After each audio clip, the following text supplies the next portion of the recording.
नमस्कार, आप देख रहे हैं सिटी तहलका न्यूज़। मैं आपके साथ अर्जुन माथुर। जिले में एक बार फिर कच्चे कर्मचारियों की आवाज़ बुलंद नजर आई।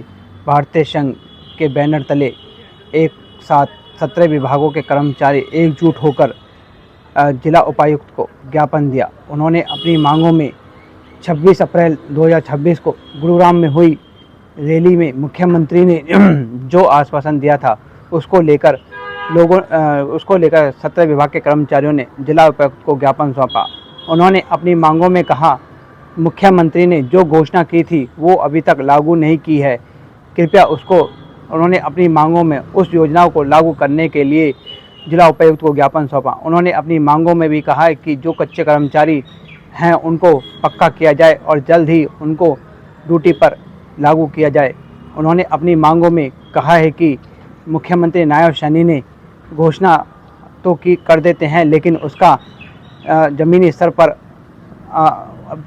पर कार्यरत नहीं हो पाता है। उन्होंने अपनी मांगों में आंगनवाड़ी वर्करों को जो 3200 रुपये का देने का वादा किया था, लेकिन वो भी अभी तक उनको नहीं मिल पा रही है।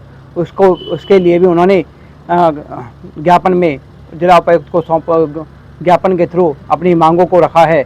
जल्द ही उस पर कार्रवाई करने के लिए उन्होंने अपनी मुख्यमंत्री नायब सैनी से गुहार लगाई है। अब देखना ये होगा कि कब तक उनकी मांगों को पूरा किया जाता है और कब तक उनको इस मांगों से निजात मिल पाती है।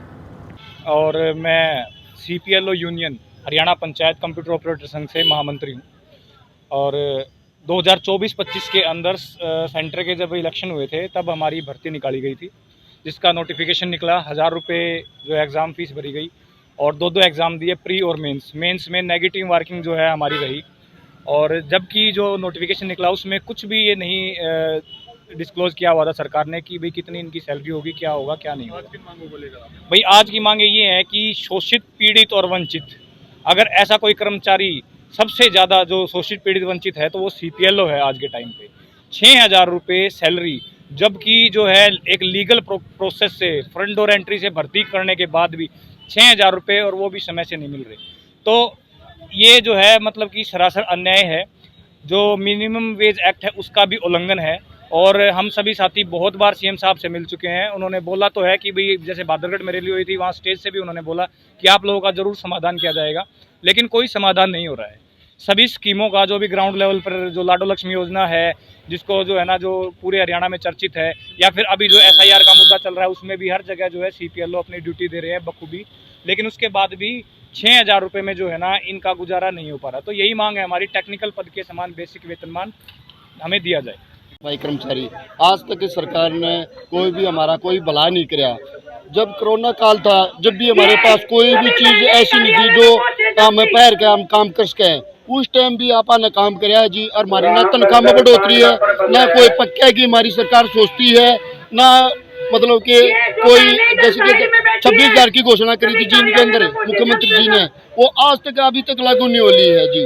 हम यही कहना चाहते हैं हमारी ग्रामीण सफाई कर्मचारियों को एस ग्रेसिया लाभ दिया जाए और सताई कराया जाए और समान काम समान वेतन दिया जाए। सरकार को अगर कर्मचारी के खिलाफ कोई कार्रवाई करनी होती है तो जो अधिकारी हैं वो रातों को भी अपने ऑफिस खोल देते हैं, लेकिन जब किसी कर्मचारी के हित के लिए सरकार काम कर रही है तो उसको इतना लंबा खींचा जाता है, डेट पे डेट दी जाती है, किसी भी कर्मचारी का काम नहीं किया जाता।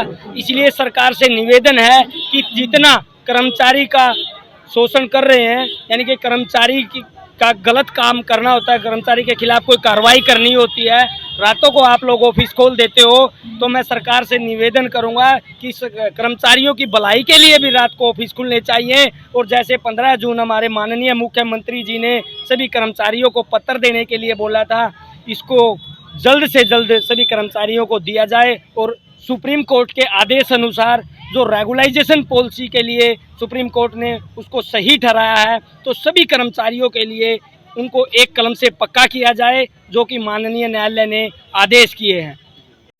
और भवन निर्माण उप प्रधान के पद पर कार्यरत हूँ, भारतीय मजदूर संघ कोषाध्यक्ष है। और जो भवन निर्माण की जो समस्याएं हैं, 11 महीने से हमारा पोर्टल बिल्कुल बंद पड़ा था और सरकार हमारे को आश्वासन दे रही थी कि भाई जांच चल रही है। जांच के नाम पे एक फ्रॉड था जो फ्रॉड किया गया है वो भी पदाधिकारियों ने ही किया है। हमारे जो मजदूर साथी हैं, चढ़ाई का काम करने वाले हैं, वो अधिकारी है कि उसमें तो बैंक अकाउंट में तो कोई पैसा नहीं निकाल सकता। वो फ्रॉड कराया है तो अधिकारियों ने कराया है। और एक जांच के नाम पे एक झूठा वो करके ने और 97% कापियों को ब्लॉक कर दिया। और 11 महीने से कोई भी योजना किसी को भी नहीं मिल रही है, क्योंकि हमारे बहुत सारे मजदूर साथी गुजर चुके हैं, उनका मृत्यु का लाभ नहीं मिला है। कन्यादान जो लड़कियां ब्याही है उनका कन्यादान नहीं मिला, किसी भी प्रकार की कोई योजना नहीं उनको मिली है। परंतु 11 महीने के बाद अनिल विज जी ने एक नई साइट चलाई है। उस साइट के ऊपर आज तक किसी भी प्रकार की ना तो कोई नया रजिस्ट्रेशन कर पा रहे हैं हम, ना किसी का कापी का पंजीकरण कर पा रहे हैं, ना कोई हमें कापी रिन्यूअल कर पा रहे हैं। किसी भी प्रकार का वो नहीं है। एक साइट का झूठा दिलासा दिया गया है और मजदूर हमारे दर दर की ठोकरें इसी प्रकार से खाने लग रहे हैं, उनको कोई भी बेनिफिट नहीं दिया जा रहा है। तो हमारी निवेदन है सरकार से, जो ये मजदूर आदमी है, जो ये दर दर की ठोकरें खा रहे हैं, इनकी साइट को सरलीकरण से चालू किया जाए, जो कि मजदूर आदमी आराम से उसका रजिस्ट्रेशन करा सके और उसका कन्यादान का, मृत्यु का वो लाभ ले सके। जी, मेरा नाम रवि कुमार है। भारतीय मजदूर संघ से जिला मंत्री की जिम्मेदारी है। आज हम यहाँ पे अपने भारतीय मजदूर संघ की मांगों को लेकर माननीय मुख्यमंत्री जी के नाम पे उपायुक्त महोदय के माध्यम से ज्ञापन देने के लिए यहाँ पे उपस्थित हुए थे।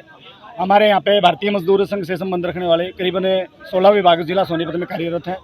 उन सभी की मांगे इस मांग पत्र में शामिल की गई हैं। हमारा सबसे मुख्य मांग तो ये थी कि भाई 26 अप्रैल को हमारा भारतीय मजदूर संघ द्वारा गुड़गांव में एक बहुत बड़ा भव्य कार्यक्रम किया गया था, जिसमें मुख्य अतिथि माननीय मुख्यमंत्री जी थे, जिसमें कच्चे कर्मचारियों को ऑफर लेटर देने की बात हुई थी और उनका सेवा सुरक्षा के नियम में लाने के लिए मांग हमारी थी। उन्होंने कहा था भी 15 जून तक हम ये आपको ऑफर लेटर दे देंगे, लेकिन वो झूठी साबित हुई है। उसी की वादा खिलाफी में हम यहाँ पे आज उपस्थित हुए हैं। दूसरा, हमारे ग्रामीण सफाई कर्मचारी की मांग है और भवन निर्माण की है। ऐसे बिजली विभाग है, ITI है, आंगनबाड़ी बहनें हैं, अनेकों संगठन हमारे साथ उपस्थित हुए हैं यहाँ पे भारतीय मजदूर संघ के। ये उनकी मांगों को लेकर हम यहाँ पे